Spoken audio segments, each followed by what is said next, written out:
മോളിവുഡിൽ ഏറ്റവും കൂടുതൽ box office റെക്കോർഡുകൾ സ്വന്തമായിട്ടുള്ളത് ലാലേട്ടനാണ്. മലയാളത്തിൽ ആദ്യമായി 50 കോടി, ആദ്യമായി 100 കോടി, ഓവർസീസിൽ ആദ്യമായിട്ട് 100 കോടി, കേരളത്തിൽ ആദ്യമായിട്ട് 100 കോടി തുടങ്ങിയ സകല കോടി ക്ലബ്ബുകളും ഓപ്പൺ ചെയ്തിട്ടുള്ള ആൾ ലാലേട്ടനാണ്. ഇപ്പോൾ ലാലേട്ടൻ ഇതാ വേറൊരു റെക്കോർഡ് കൂടെ സ്വന്തമാക്കിയിട്ടുണ്ട്. അത് തുടർച്ചയായിട്ട് 3 സിനിമകൾ 50 കോടി ക്ലബ്ബിലേക്ക് എത്തിച്ചിരിക്കുകയാണ്. മോളിവുഡിൽ ഇങ്ങനൊരു കാര്യം ഇതിനു മുന്നേ ഉണ്ടായിട്ടില്ല.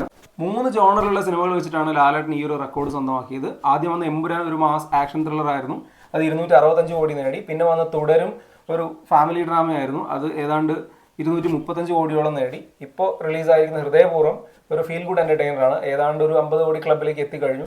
അപ്പോൾ ഇങ്ങനെ 3 സിനിമകൾ കൊണ്ട് കഴിഞ്ഞ 6 മാസത്തിനിടയ്ക്ക് ലാലേട്ടൻ ഇങ്ങനെ ഒരു നേട്ടം കൈവരിച്ചത്. ഈ ഒരു നേട്ടം ഇനി ഒരിക്കലും തകർക്കപ്പെടാൻ പോകുന്നില്ല. കാരണം തകർക്കപ്പെട്ടാലും അതെന്തായാലും 6 മാസത്തിനുള്ളിൽ നേടാൻ എന്തായാലും സാധ്യതയില്ല. ഇനിയിപ്പോൾ അത് തകർക്കപ്പെട്ടാൽ തന്നെ ഇതിനകത്ത് ലാലേട്ടൻ്റെ പേര് ഇനി എല്ലാ കാലവും പരാമർശിക്കപ്പെടും. കാരണം ഈ ഒരു ഹാട്രിക് 50 crore ആദ്യമായി നേടിയ താരം എല്ലാ കാലവും ലാലേട്ടനായിരിക്കും. സച്ചിൻ ഏകദിനത്തിൽ ഡബിൾ സെഞ്ചുറി അടിച്ച പോലെ പിന്നീട് ഒരുപാട് പേര് നേടിയിട്ടുണ്ടെങ്കിലും ആദ്യം നേടിയത് സച്ചിനാണ്. ഇപ്പോൾ മോളിവുഡിലാണെങ്കിൽ ആദ്യമായിട്ട് 50 കോടി നേടിയത് 100 കോടി നേടിയൊക്കെ ലാലേട്ടനാണ്. അത് ഏതൊക്കെ സിനിമകൾ ആ ഒരു റെക്കോർഡിങ് നേടിക്കഴിഞ്ഞാലും ആദ്യം നേടിയ ആൾ അത് ലാലേട്ടൻ തന്നെയാണ്, ലാലേട്ടൻ്റെ സിനിമകളുമാണ്. അപ്പോൾ അത് ലാലേട്ടൻ്റെ ഈ കോടി ക്ലബ്ബുകളോടുള്ള ഒരു പ്രണയം ഇനിയും തുടരുകയാണ്. കാരണം ഒരുപാട് റെക്കോർഡുകൾ ഇനിയും ഇങ്ങനെ ഒരു കോടി ക്ലബ്ബുമായി ബന്ധപ്പെട്ട് ലാലേട്ടൻ സ്വന്തമാക്കും. കാരണം കഴിഞ്ഞ ഏതാണ്ട് ഒരു 2013 മുതൽ ഇങ്ങോട്ട് എടുത്താൽ ഒരുപാട് നേട്ടങ്ങൾ അങ്ങനെ ലാലേട്ടൻ സ്വന്തമാക്കിയിട്ടുണ്ട്.